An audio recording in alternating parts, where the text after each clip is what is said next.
Okay, we will start with our invited workshop. So that welcome our chairperson, Professor Zhu, and our speaker, Dr. Tobias Schüttler. The invited workshop titled From Aerospace to Science and School, Providing Creative Environment for Young and Talented Research Projects. Okay, so welcome our chairperson, Professor Zhu. Thank you to introduce. I'm Chu Yifu, come from National Taiwan Normal University, Department of Physics. It's my pleasure to have this opportunity to welcome our speaker, Tobias Schüttler. Tobias Schüttler studied physics and mathematics at LMU München and worked as a high school teacher until 2055. From 2015 until 2021, he works as a scientist assistant at the Chair of Physics Education at LMU München, doing his doctorate on out-of-school learning and science teaching in content-space technologies. Since 2023, Tobias works at German Aerospace Center in promoting young talents. He is head of the LR School Lab, an out-of-school science lab for high school and university students. His research interests are extracurricular physics teaching and learning in the context of space technologies and gifted education. That's welcome. Thank you very much, Professor Fu, for this kind introduction. So let me share my slides with you.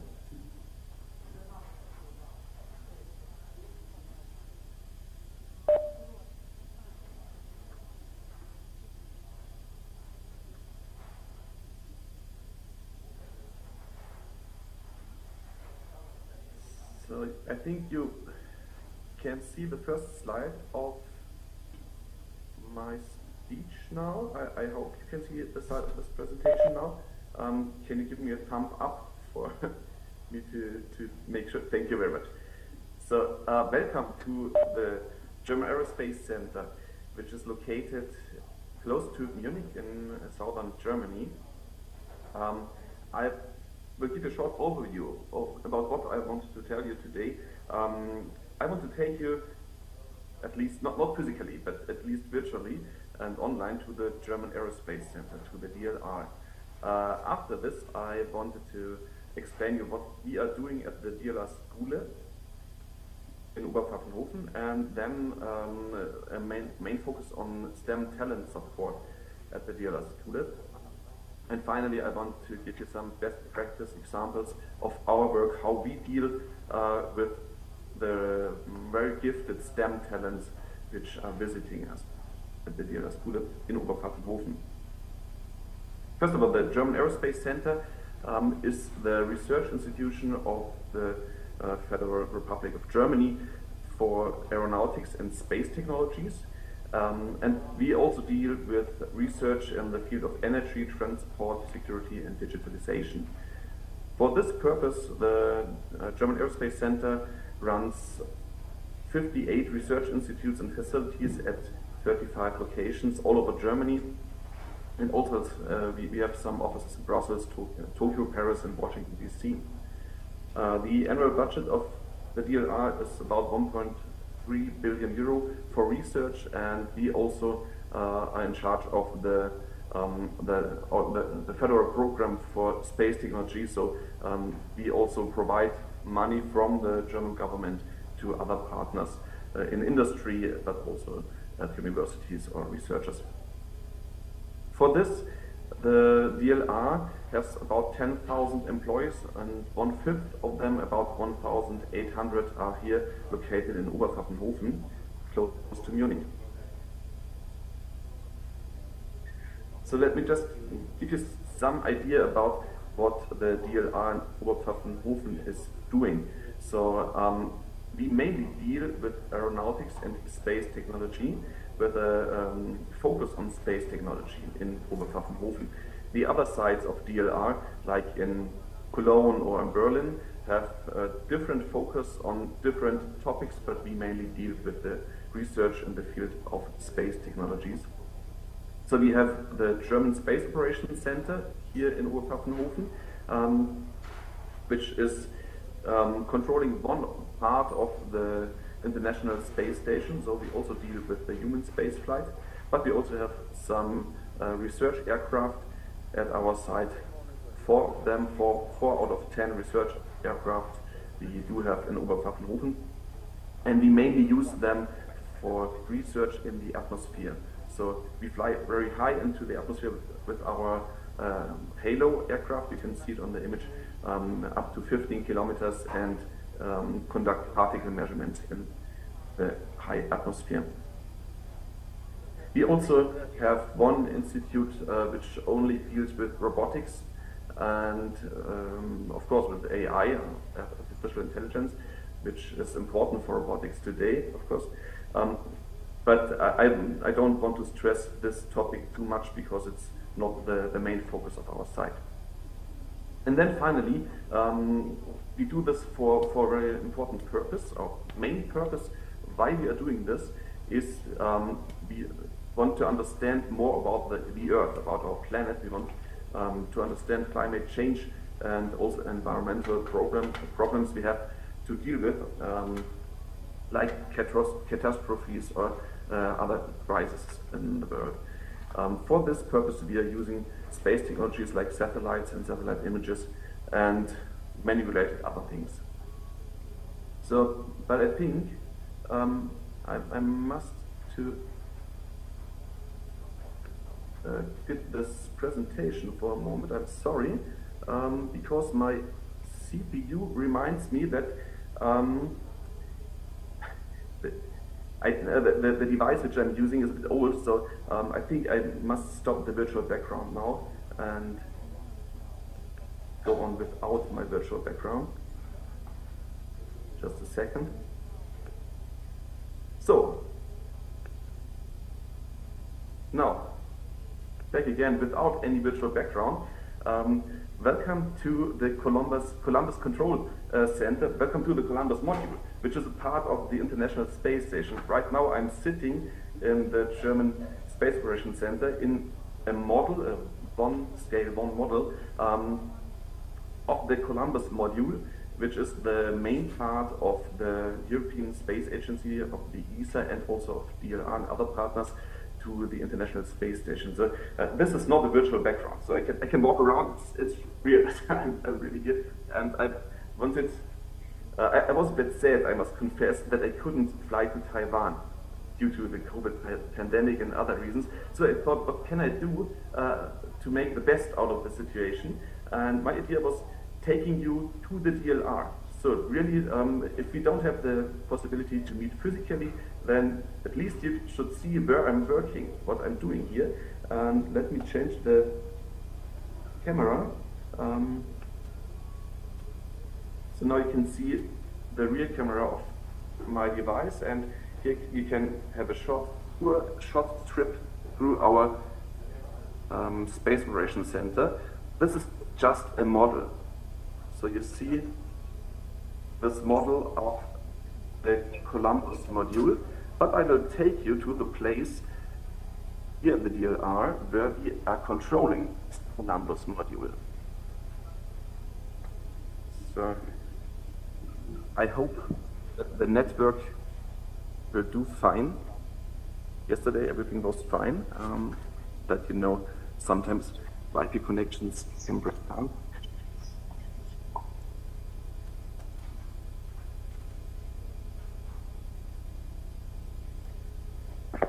Here you see the entrance to the German Space Operations Center.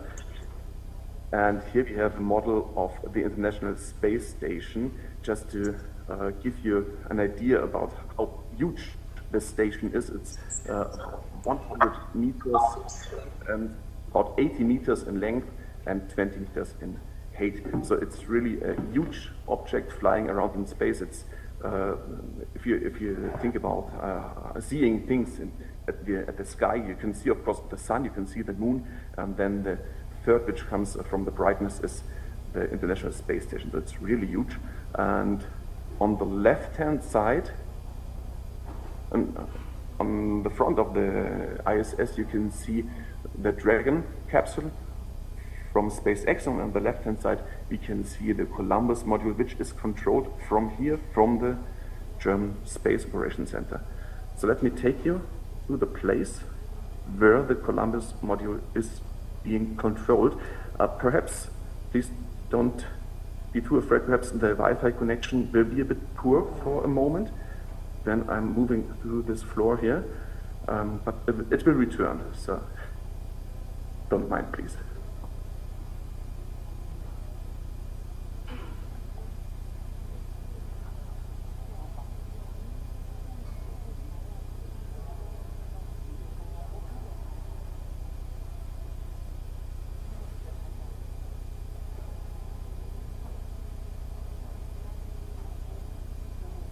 So now you can see into one out of 3 Columbus control rooms, and on the left-hand side you can see live images from the International Space Station and many other things.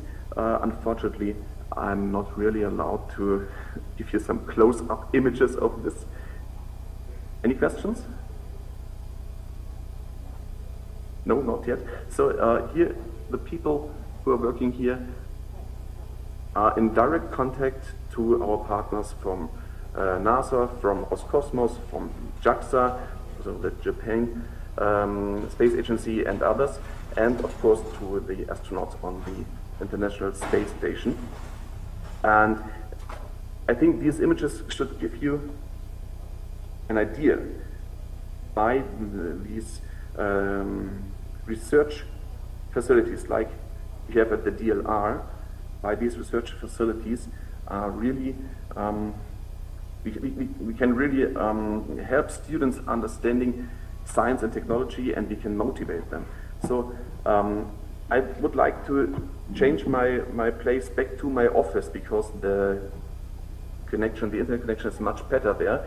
So I would like to ask you to run this small exercise. To what extent can student research projects or projects for STEM talents benefit from the involvement of a research institution? So I will be offline now for about 3 minutes, and I will come back to you from my office in about 3 minutes, and would like to ask you to think about this exercise, about this question. If you want to write down something, I have a Google Doc prepared for this purpose. You could use the QR code or just this internet link, and I will be back in a few minutes, so see you.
平常6天5点多起床，然后6点多就到客户家。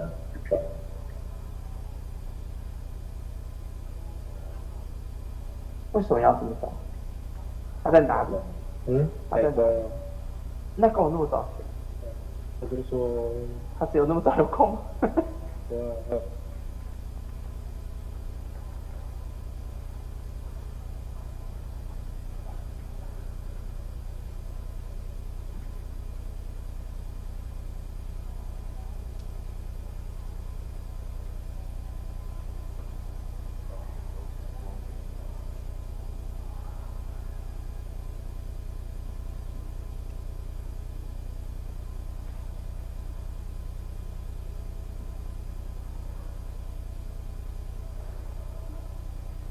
All right, so I'm back again in my office.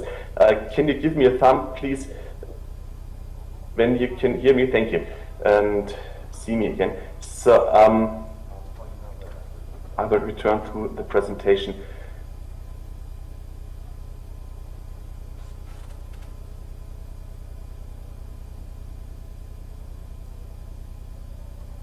All right.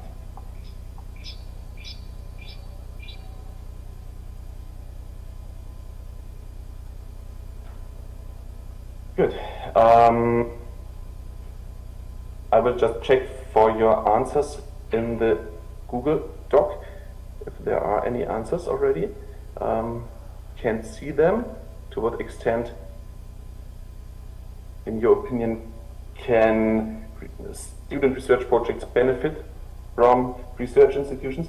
Perhaps somebody wants to tell me about your experience with student research projects and the collaboration with research institutions. Is anybody here who wants to tell us a bit about his or her experiences with this?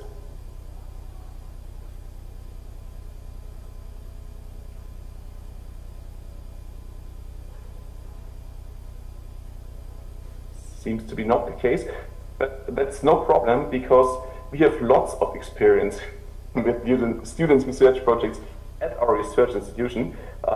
So let me just give you some ideas about what we are doing here. The DLR runs right now 15 so-called DLR school labs all around Germany. So what is DLR School Lab? DLR School Lab is an out-of-school science lab.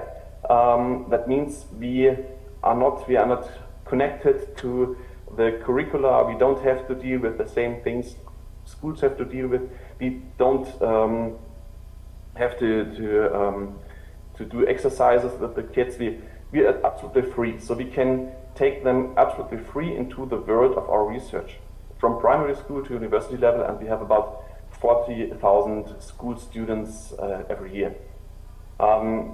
With them, we are conducting experimental workshops for the whole class, but also student research projects for individuals. We just try to make science fascinating and more relevant to them, because in Germany, different, I think, to the most countries in Asia, we face the problem that many students are not so very interested in science and technology. That's a real problem for our country, because of course technology is the future for us as well as for the whole world. So we try to fascinate the students and motivate them for learning science. I see our concept based on 3 columns. So what is the core, you might say, for our concept? We have 12, right now we have 12 experimental workshops, which all come from the DLR research. So each of our workshops is very closely connected to what we are really doing at the DLR in the fields of research we are facing every day. We have especially a teacher team. Our teacher team exists mainly out of students from university, but behind them there are a lot of scientists who teach the students understanding what we are doing at the DLR. And the goal we have to bring into the mind of the kids is that they could feel really authentic where they are right now. When they come to the DLR, they should feel like scientists. They should not only understand what scientists are doing or hear about what they are doing, they should do almost the same things, but on a lower level, just a level which can be understood from them. Our experimental workshops deal with different subjects. I try to cluster them a little bit to make it more understandable what we are doing, which main topics or which main themes, you might say, we are dealing with. We have 2 workshops in the field of robotics. One is closely connected to space robotics, where we have a small rover driving on a landscape which is designed like on Mars, so the students can learn how to operate a rover on Mars, also dealing with problems like delays of the signals. It takes some time to get a signal from Earth to Mars, so these robotic systems have to move quite autonomously, and so we can only send them the rover small program codes, and after this the robot has to deal with the situation autonomously. We also have a workshop which deals with robotics on Earth. That's the field of robotics. Then we have a focus on the remote sensing technologies. Remote sensing means measuring data from Earth. So the Earth reflects the solar radiation, but the Earth also emits radiation of its own because of the temperature. And this radiation we can use with spacecraft, with satellites, to understand about the environmental problems, about climate change, and also about weather forecasts or things like this.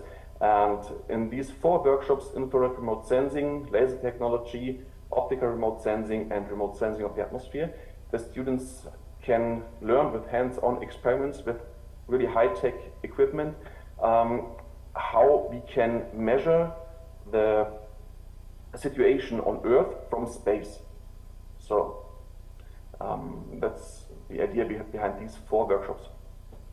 Then we have another couple of 4 workshops which deal mainly with space technologies. There's the Earth observation workshop, which is mainly dealing with the issue of analyzing satellite data. So the satellite itself just sends zeros and ones, and out of these zeros and ones you must make an image or even more sophisticated product which can be understandable for people who want to help in the case of an emergency or a crisis on Earth.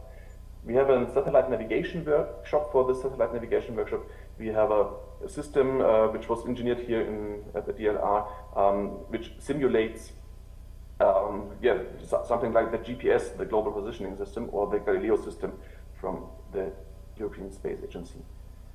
Of course, we have a workshop dealing with rockets and rocket flight. We call it the mobile rocket base, according to the Institute of the DLR.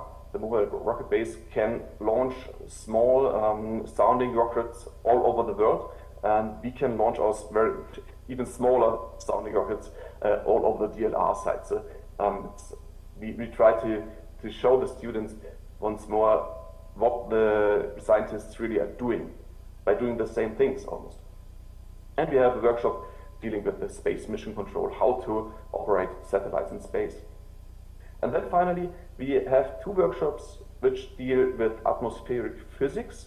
The flight simulator workshops has the task of flying a research aircraft into the atmosphere, not only flying around like taking off from the airport and then landing again, but flying a really strict profile to conduct measurements in the atmosphere.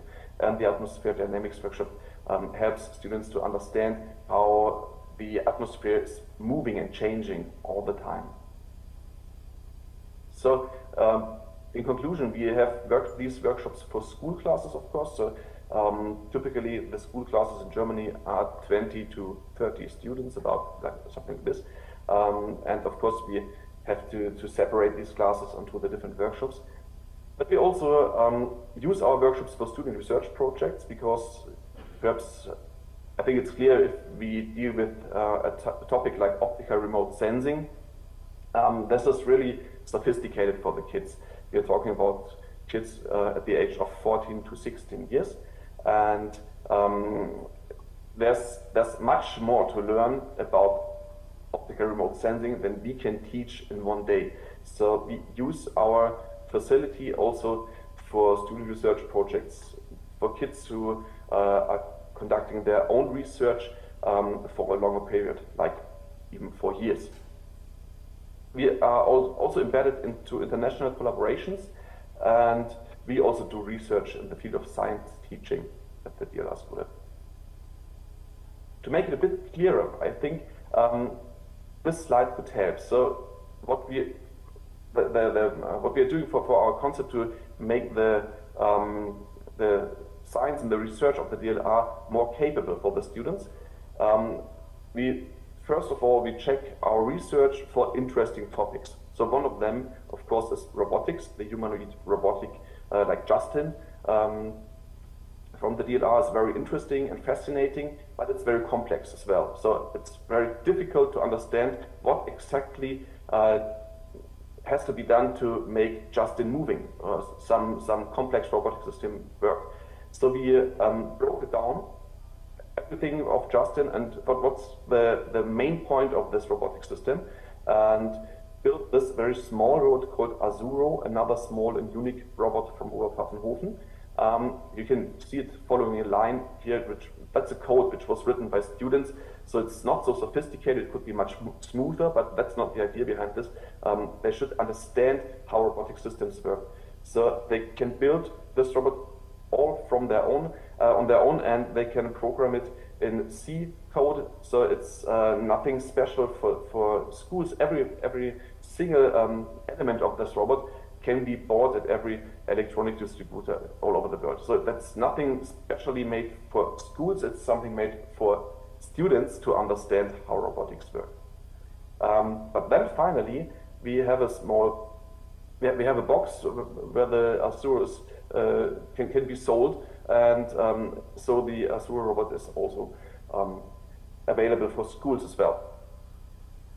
And by this, we want to bring the DLR research into the schools. So what are our main our office and our main priorities? We have about 40,000 students here since our opening in 2003, and about 2,500 teachers in teacher trainings here at our site, and again 2,500 on external teacher trainings. We have offers for school classes, but also special courses for individuals or special groups, especially gifted students, of course. And the students are usually at the age of 14 to 20 years, so the young university students also. And there are some specific priorities which we have at our site in Oberpfaffenhofen, which are research in science teaching, the gifted education, of course. That's the reason why I'm talking to you today. This subject, gifted education, I think that's what connects us today. And then we are also, as I told you before, embedded in international collaborations. Okay. I have another exercise for you. And I would like, before I start with our concept for STEM talent research projects, I would like to ask you to name criteria which, in your opinion, STEM talent project should definitely meet. So what should they, in your opinion, what should they do about this project? So what should be the main point for STEM talent research projects? And then, of course, why are these criteria important, in your opinion? I would like to give you about 3 minutes to think about this question, and then I hope there will be some answers on this question, and we could discuss them in a few minutes.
So, may I ask you if there's anybody who wants to let us know which criteria, in your opinion, such a STEM talent research project should definitely meet, and why these criteria are important to you?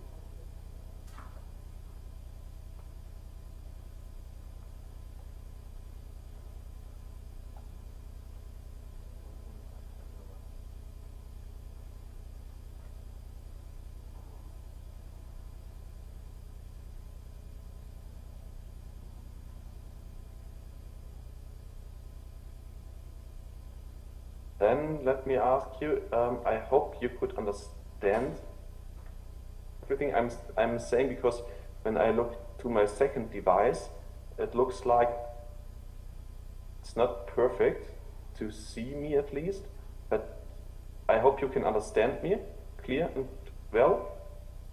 Do you? Okay. Okay, thank you. Okay. Well, if you don't, if you don't want to bring in your own ideas for this, then of course again, I have lots of ideas and I wanted to share them with you.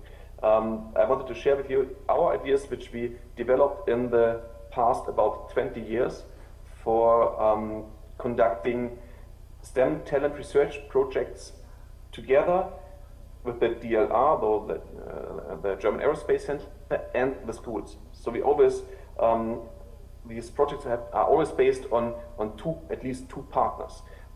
On the one hand side, the DLR, and on the other, the schools or other institutions. And we have an approach which is, well, it's a bit typical, for, I think, for dealing with STEM talents. But in some points, it's different, and I think it would be interesting to show you what we are doing and why we are doing this. But first of all, I have to turn on the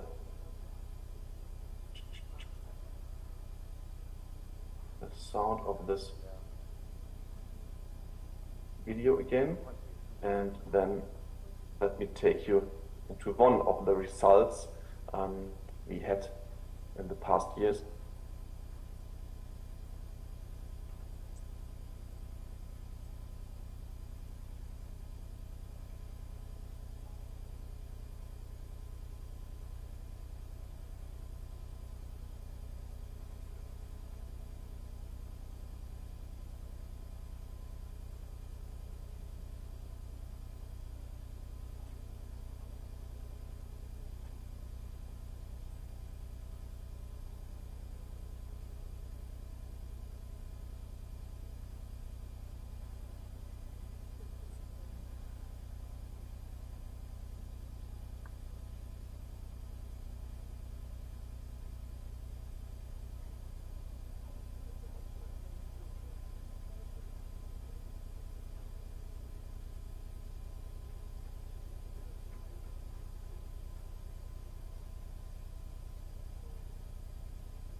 So this video was one of the main results from a student research project we conducted a couple of years ago. The task was to fly an own high altitude balloon mission and take measurements in the atmosphere.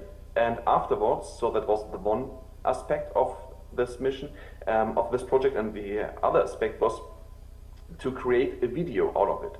And that was just the end of the video, so the video itself takes about 40 minutes. I could have shown it to you, but then I wouldn't have had any time to talk to you anymore, so I decided to show you just the end of the video to give you an impression about how passionate the students were with their task. So they were close to the end, to their final exams at the school, but still, I think they spent much more time on this project than on learning for the exams.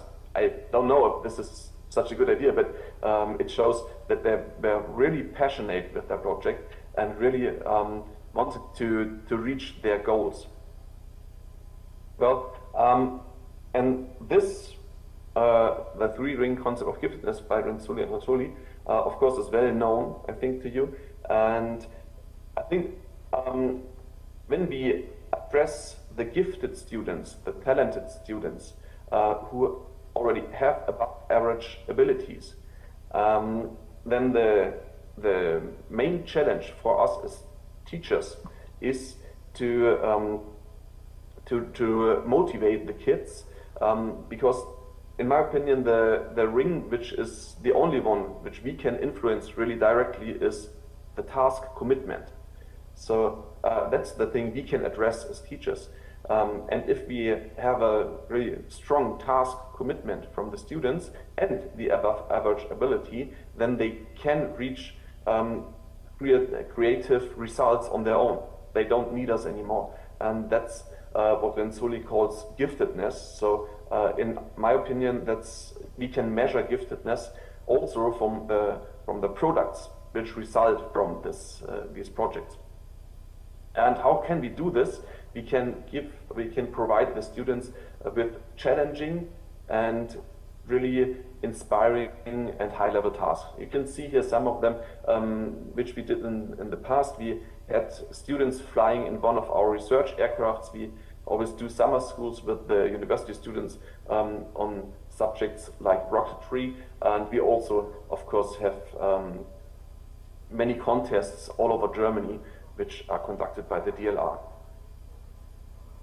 So I'm not a specialist in the field of gifted education, I must confess. Well, let me make this more precise. I think I'm a specialist as a practitioner in the field of gifted education, but not as a theoretician. So I know this three-ring concept of giftedness by Renzulli is a bit old, and it's not so complex, and there are more sophisticated concepts for giftedness.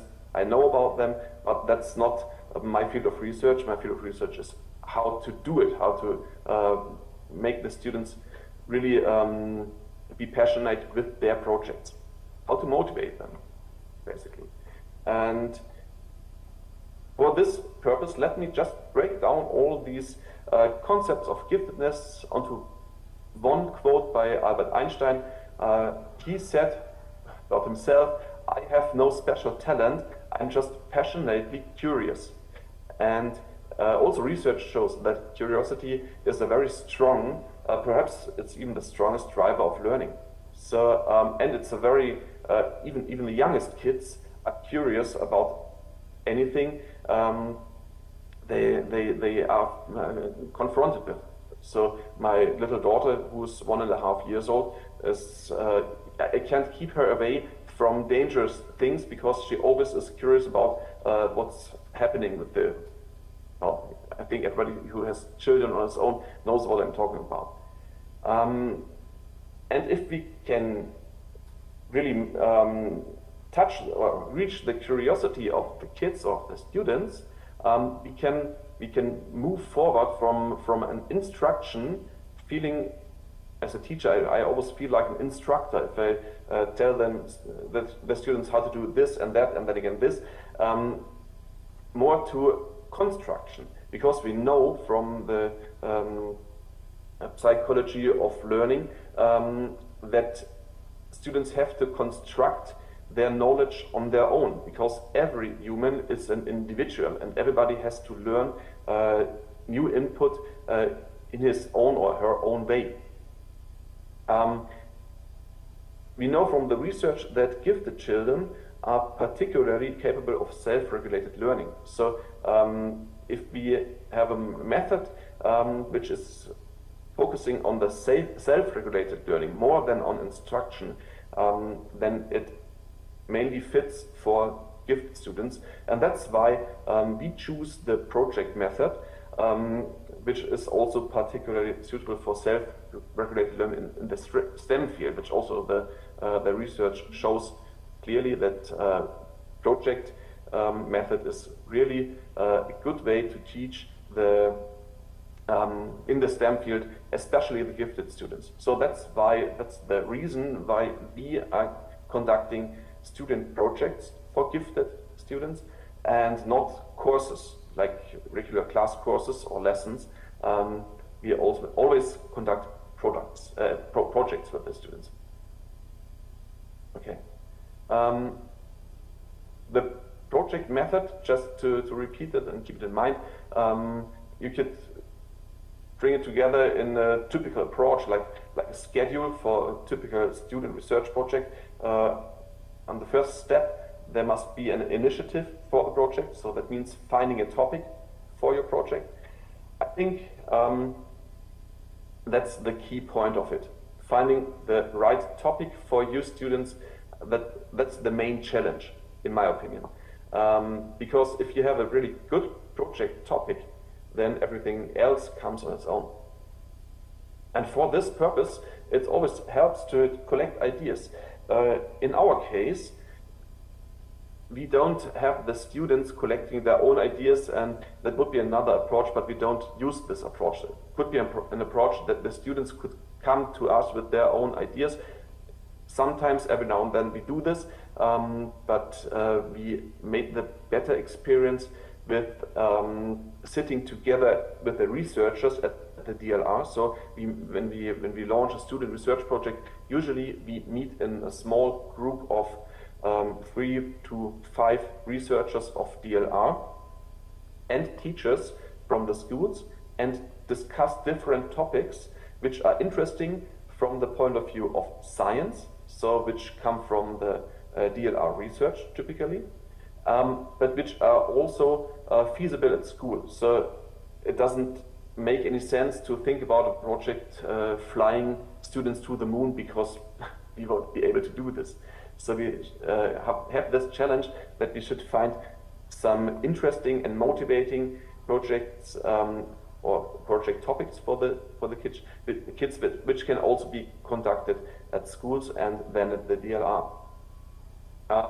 In the next step, when the topic is clear, there must be a kind of framework for this project. So in terms of time, of course, so when should we start and when should this project end, but also about the communication, who can be addressed from the external partners, and like having a structure in the project group for communicating their ideas. And then again, we need to form groups in our project group. Usually we have in these students research projects about 15 students, between 10 and 20, and usually about 15. And even in this small group, it's necessary to form subgroups based on the individual motivation. So some of the students usually deal very much with coding. So some of the students really love coding, and then we should try to form a group for the students who should do the coding and the programming. Some of the students love to take images or videos and communicate with other people. So we have a communication team, and so you can do this on and on. In the next step, there's the development of the field of activity. So that means there must be something like a project outline and a project plan. You know this, like you can use every kind of project management tools like Gantt diagrams and things like this. And then I think that's the important point for the schools. In our opinion, at least, there comes the work in the field of activity. So the students, of course, have to work on their project and in their subgroups on their specific topic. In this situation, during the work on the project, the role of the teacher is no longer the one of the instructor who gives ideas and tells the students how to do the things, but it's more like a coordinator, and he supports like a coach who's coaching the students to reach their goals on their own.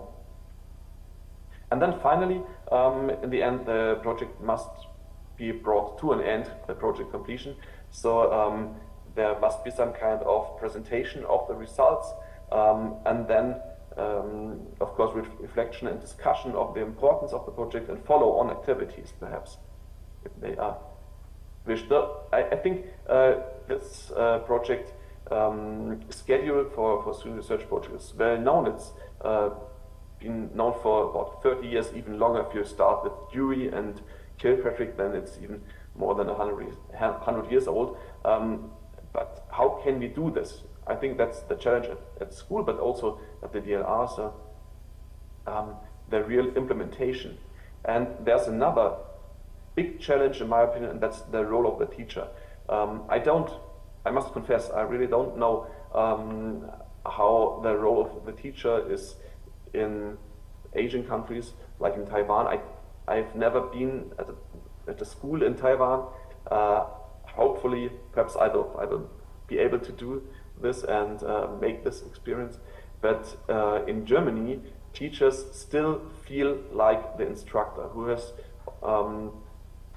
who controls almost everything. The teachers in Germany control the learning time, they control the learning lessons, they control the topics, they control the whole learning situation. At school, sometimes this is necessary, but in a project, that can kill you the whole project. The whole motivation can be destroyed by a teacher who wants to control the project, because it's absolutely necessary that the students feel the project as their own baby. It should be their project and not the project of the teacher who has some like employees who doing all the work. The students need to feel like they are really responsible for the project, and that's a really big challenge in Germany, to make teachers understand that they need to change their role in their mind. They need to change from an instructor to a coach. Okay.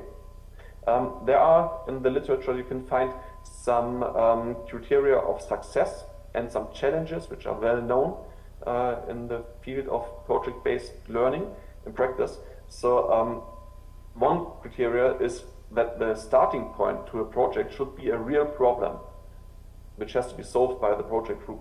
So the students understand very quickly whether the problem is a real problem which has to be solved, or if it's just an academic problem, so which is just a problem the teachers thought about could be interesting, perhaps. So that's challenging, I said this before, to find really a good topic for the research project. I will show you some best practice examples we had in the last years, and perhaps we can discuss why these subjects and these topics were really suitable for a very good student research project. Then the aim of the project should be a work or product. So in the best case, the aim of the project should be something the students could take home or could present in a short presentation. And ideally, this should be provided to an external client, not in the school.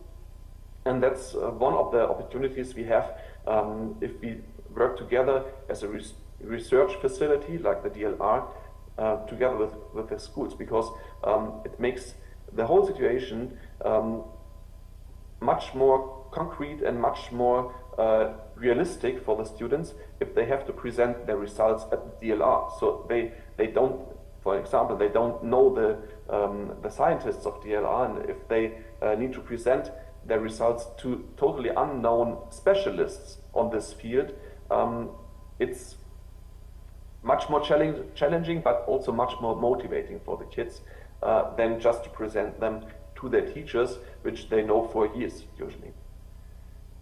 The problem solving must be done by the project group alone. said this before, but I must emphasize it again, because teachers, at least in Germany, tend to try to keep the control about everything.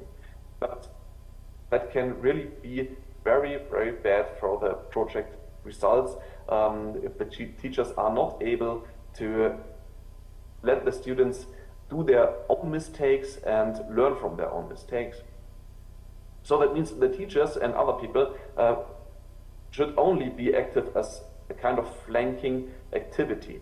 So, of course, when I see any danger to the health or the life even of the students, we had some projects with rockets, for example. So if I see it could be not only a chance for making mistakes, but it could even be dangerous, then of course I have to overtake and I have to take the control over this situation and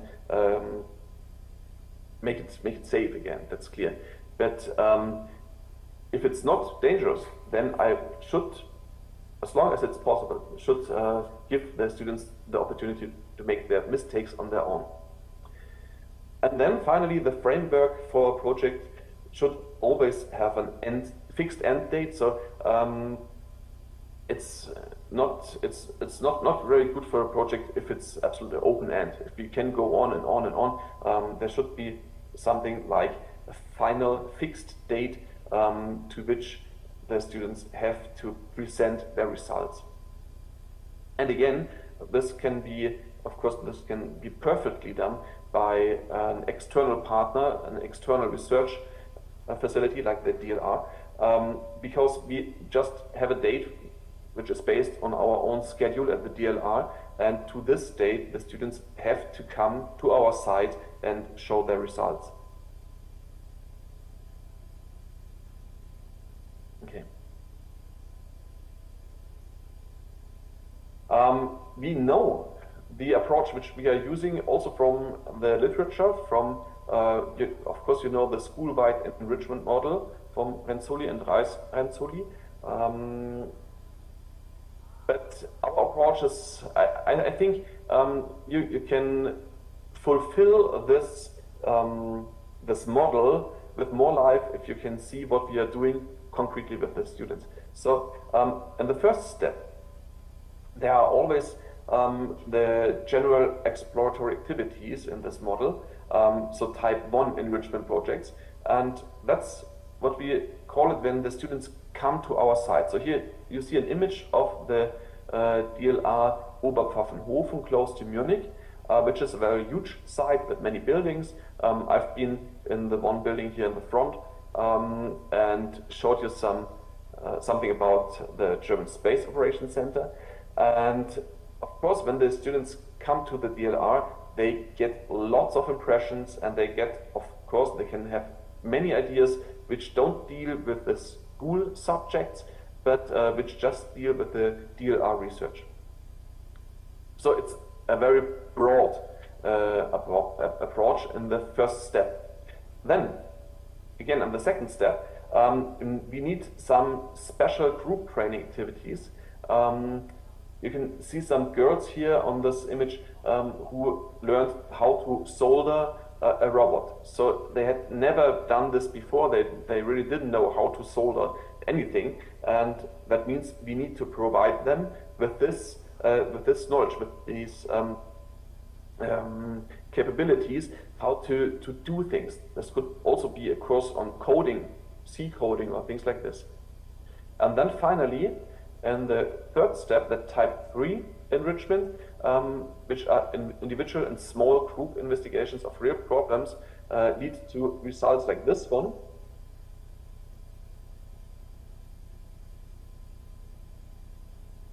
So on this video you could see the launch of a small model rocket, and you could also see a group of, I hope you could see, a group of people standing on the ground, and this were the students who created the computer which launched the parachute system of the rocket and made it fly home safely. I will say some words on this project.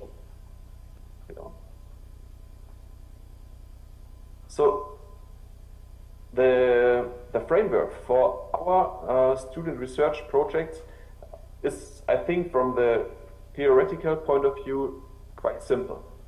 We think about the three-ring model of giftedness, or three-ring concept of giftedness from Mazzulli, and also the school-wide enrichment model, and that's it. Then some curiosity, but it results still in very sophisticated projects. And I want to give you some examples, show you some examples of projects we did in the past. The high-level projects we conducted with one group, which is also in the south of Germany. It's called the Hector Seminar, and this group is filled of students which are really highly gifted. Those are really the very high-level gifted students from the south of Germany, and with them we can do things which we can't do with any other student groups, of course. But this shows us what is possible. So the highest possibilities. In 2012, about 10 years ago, we had this project called the Galileo Simulator, and the task for the students was to conduct a feasibility study for locating a receiver using only digitally coded acoustic signals. So I think to make anybody clear what the task is, it is easy to use simple words and simple concepts. In this case, you have a microphone, so this image shows what we want the students to do. You have a microphone and some AD and your laptop and some coding and not much more. And then you have another computer and some speakers, and the speakers should not send music, the speakers should send digitally coded acoustic signals, which can make the receiver find its own position. So it's the same principle as the one of satellite navigation. The only difference is that satellite navigation, of course, uses electromagnetic waves and not sound. And I think this example shows quite clear the basic concept of our student research projects. The task should be explainable in very simple and very short words. So it should not be something like you need to read 2 abstracts about whatever, and then you need to discuss about hours what the students should do. It should be a simple task. On the first glance, everybody should be able to understand what the task is like. But then the way how to solve this problem is really challenging. In this case, it was so challenging that we even at the DLR we did not know whether this can be done, whether this is feasible or not. Nobody did this before in this complexity, and we had a situation that the one half of scientists said it's not possible, and the other half said it could be possible. And then we made the decision, so let's just try it if it's possible, and it was. And the idea was almost the same like the satellites do in the global positioning system or the Galileo system from Europe. The satellites send their navigational message to the receiver, and the receiver calculates its own position based on this message. And to give you an idea on how challenging this project was, to create this acoustic Galileo simulator, just 3 images. So the first one, that's the project plan when the students came to the DLR. But when they came finally to the DLR for a 3-day project at the DLR, they had already worked about half a year in order to understand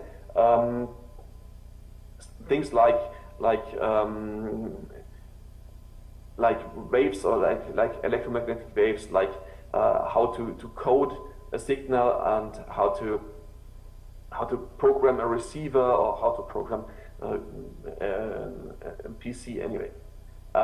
So before this 3 days project at the DLR, the students already had worked for about half a year on their project. They were already specialists when they came to us, you might say. And then still, it was really challenging. You don't have to understand what you can see on this image. It's just the schedule for the 3 days visit to the DLR, but you can see that it has been, for a student research project at least, has been very complex. And many people had to deal with it. Many scientists of DLR. So that's an image I took during this project of what the students wrote down, and that was really nice to see because they could understand the whole technology behind coding and behind the digitally coded signals by writing down zeros and ones. And of course it was a project where we had many discussions with the students. Here you can see one of them during doing the programming. And finally the result was that they really made it. So they showed that it is possible to locate a receiver using digitally coded acoustic signals, which we didn't know before. And as I told you, nobody, at least we didn't find anything in the literature on this task. And then finally they presented their results during a conference for scientists. So that was really a very high level project. The second one I wanted to show you was this one in the year 2014. You have seen the result already. I didn't want to spoiler, but you've seen it in one of the slides before, with the rocket landing very smoothly on a nice parachute. But before this, we had a totally different situation.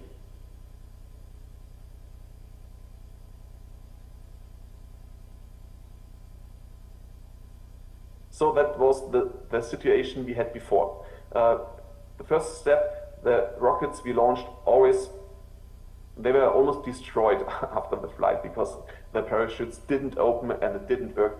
And again, the task could be described very quickly with very easy words.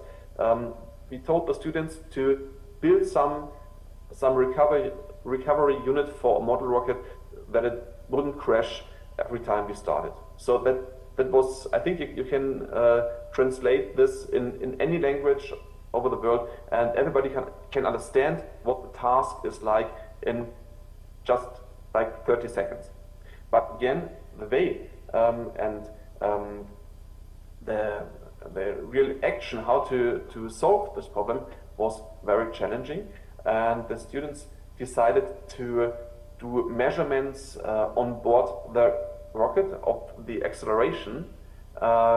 And if you launch such a rocket, then the acceleration will be close to zero as soon as the propulsion stops. So as soon as the rocket engine, you might say, is burned off, you will measure closely to 0 G, and you can measure this with very small devices. And they built one of them, very small and very stable, on the basis of an Arduino board. So we also published this result in German teacher paper. So that's the result of the students.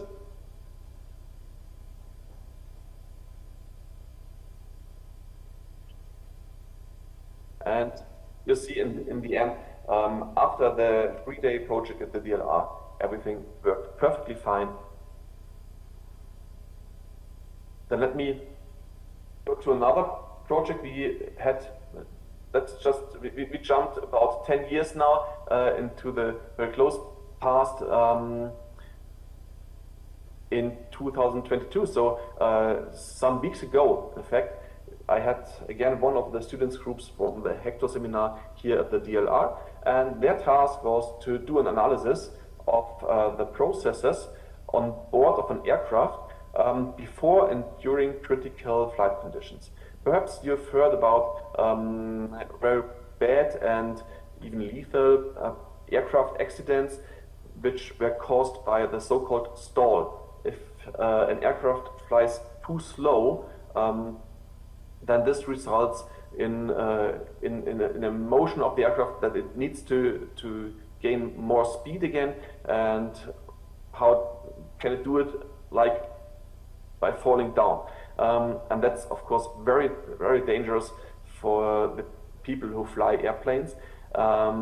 And luckily this doesn't happen very often, but it has been the reason even for very, very bad aircraft accidents in the past.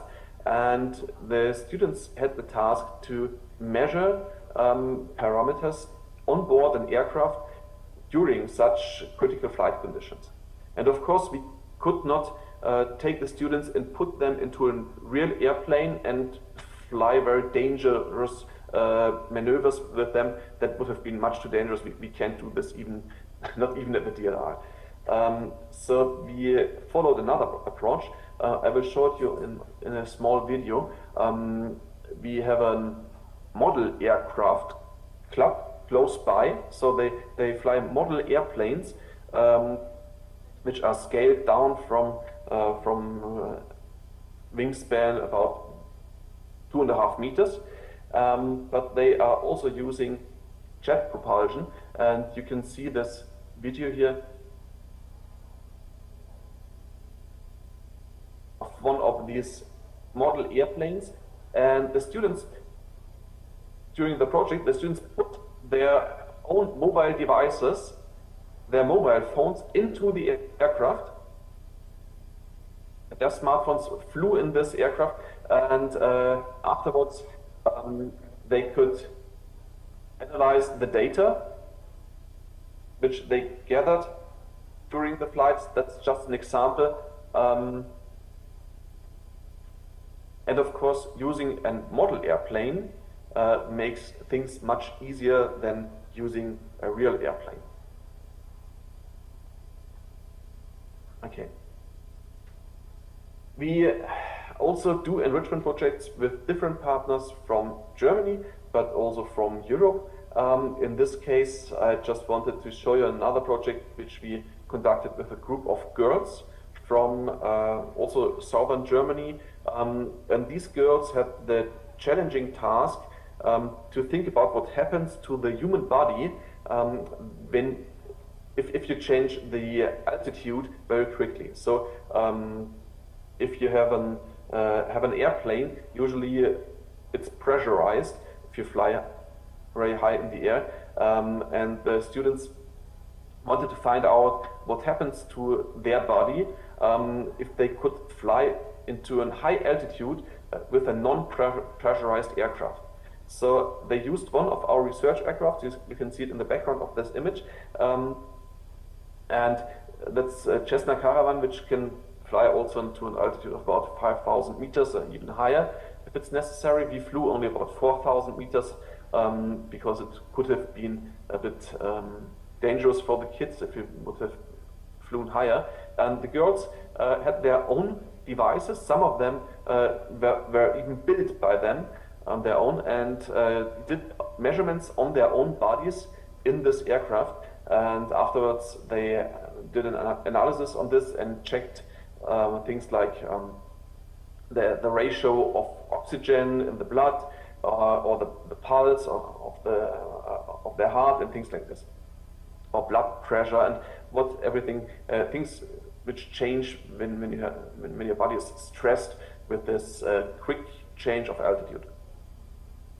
Another project again shows our approach that we want to make things straight and simple. Here you can see again our little robot Azuro, which I showed you before in one of the slides.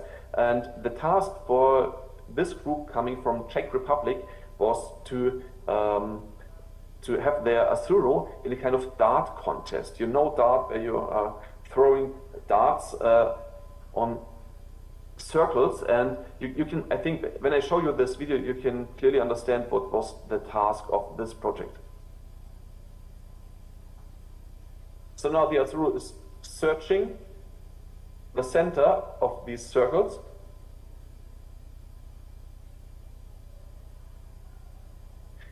And again, the task of this project can be explained very easily using very simple words. The task is to program your Azure robot in a way that it can find the center of the circle most quickly. So that's the whole thing. And again, it's very challenging to reach this goal. We also do student research projects which take longer time, which are not only for some weeks, which sometimes take about a year or even longer, like the She Space International project, which we are conducting with girls from Israel, from Germany, from South Korea, from Africa even, from Togo, from Spain, Brazil and others. And in this project, we focus on girls, on young women in space technologies, because it's well known that space technologies are still very strongly dominated by men, and we need more women in the space technologies, especially also to get other approaches than we had before. And in this project, the girls are usually between 14 to 18 years old and do their own analysis of climate data using satellite remote sensing. In our case, the girls in the last year did research on glaciers. So on the glaciers in the Alps, but also on the poles, on the North and the South Pole are melting because of the global warming. And our girls did research on glaciers in the Alps. And this project takes always about half a year, because the girls meet not physically, they meet online in Zoom meetings. You can see it on this image here. And then again, they have to do their project work in their small groups and have some meetings in between and show their results. And then in the end of the project, there's a final presentation for all the girls. And we even had a congress here at our DLR site where we could invite the Israeli group and had the German group and also groups from close by from Austria here in Germany, and the Israeli girls as well. Okay. Before we have some time to discuss this approach, let me please sum up and try to make a conclusion of what we are doing. Our approach for the STEM talent research projects at the DLR School in Oberpfaffenhofen is we do announce a project initiative. Usually the idea or the topic for the project comes from the researchers from the DLR. So we didn't make so many good experiences with student research projects in the case when the project idea didn't come from the DLR but came from the schools. And I think the reason why this is the case is it's two reasons, I think. On the one hand side, of course, we have the capability, we have the knowledge about what is really interesting in research, because our researchers or scientists deal with it every day. So I think in many cases students wouldn't even have the idea which can be provided by the DLR. So that's the one hand side. We have just the possibilities here at the DLR which are not possible at schools. And on the other hand, the ideas from the students, when the research topics came from the schools, sometimes were a bit too challenging, because sometimes students tend to dreaming. So this example, like let us fly to the moon, perhaps shows clearly we cannot provide the students the possibility to fly to the moon or to fly their projects really into space. And that's why I think it has been the better approach to create the project idea at the DLR, of course, in collaboration with the teachers from the schools. The preparatory phase of the project, so the development of the field of activity, that's something which must be done, in our opinion, together with the teachers, and then even already together with the students, because on this preparatory phase many things depend. In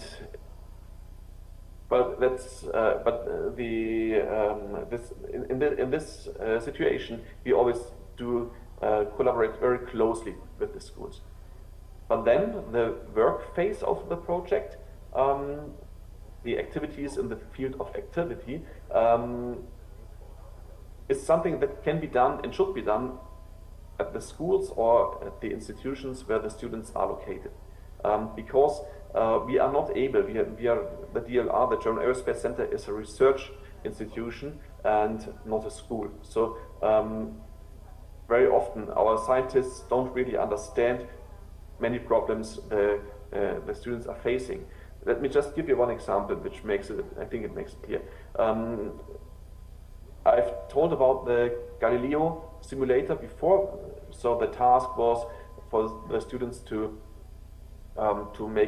conduct a feasibility study on how to locate a receiver using digitally coded acoustic signals. And during a kick-off meeting for this project, I drove to the group and to the school and gave a short presentation on the basic principles of satellite navigation. So that was just a very short presentation, about 30 minutes, on the principles of satellite navigation. And of course, satellite navigation means you need to know a little bit about electromagnetic waves. And waves, of course, on the from the mathematic point of view, can be described using the sinus, the sinus and the cosinus function. So just to describe how a wave propagates into space, it is not necessary to have an idea about sinus and cosinus function. So in one of my slides there was just the abbreviation SIN, sin, and then a term. And one of the kids asked me, sorry, I don't understand what the sin is. And that's something I think that must be explained by the schools. Is the time running short? No, not yet. Okay. Okay, all our projects do have a common ground. And this is mainly, we use attractive space-related topics in order to foster the curiosity of the children. Then, again, we want to have clear and easy to understand objectives. The students should understand, in the best case, in only one sentence, what the task of the project is like. Because we have realized that then the task commitment is even higher. But the task should be challenging as well. It should not be too easy for the students to solve the problem in order to foster their creativity. We always are very strict in our result and product orientation. And sometimes we are really doing real research. We are doing feasibility studies with students which have never been done before. So Professor Fu, I think you want to say something. You look like, do I have 2 minutes left? Only 10 minutes left. 10 minutes left. You have finished your talk? Have you finished your talk? If yes, no, just one last slide. If I have 2 minutes left, just give me one last slide, okay? yeah. Okay, thank you. Chances I wanted to tell you, for which come along with these student research projects. These projects are highly motivating, and of course, we use close links to current research. So this leads to students who leave the schools and can start immediately with their studies at university or even at the DLR. Of course, we have many options for follow-on projects, which the students realize when they are students at university level, and the maximum of interdisciplinarity leads to a connection of all the fields of research we are doing at the DLR. Of course, there's also a variety of specialist content which is necessary for the project. But of course, there are also challenges, and I wanted to finish my talk with showing up again these challenges. Of course, sometimes the projects are technically very demanding, and for this reason, let me suggest to you to stay in contact with research facilities, with research institutes like the German Aerospace Center or things or universities. So I think the cooperation with research institutions is absolutely necessary for conducting such high-level student research projects. Then, of course, you sometimes are challenged with the availability of technology that could be expensive. And again, in this case, I think it's necessary to collaborate not only with the research, but perhaps also with industry. And then let me emphasize and finish with this, the role of the teacher is very important for conducting student research projects, because if the teacher still goes on and on with feeling like an instructor, the student research projects won't work. You need to be a coach, you need to make the students do their own project, and they can also do their own mistakes. By this, we will reach really high-level results. Thank you for your attention. If there are any questions, please let me know. And you can also meet us online, and even you could also, if you want to, you could contact me, and I could give you a short, we could even have a short walk over our site online with your students if you want to. Thank you for Dr. Tobias' talk. We have about 5 minutes. Let's see. Have any question or comments here or online?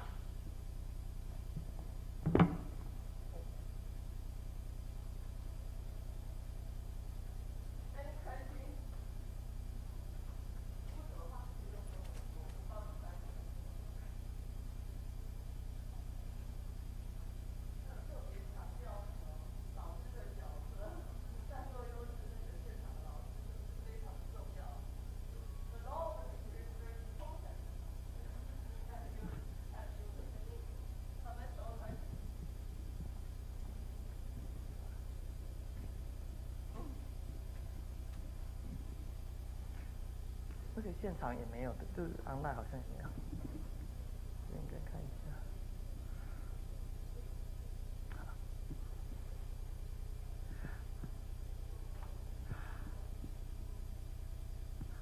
Hi, Dr. Tobias Schüttler.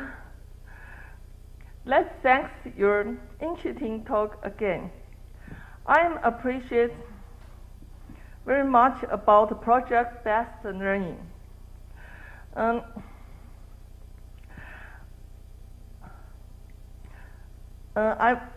very happy you can share many project examples for us. Although many challenges for this project, but this is good ideas for the talent education.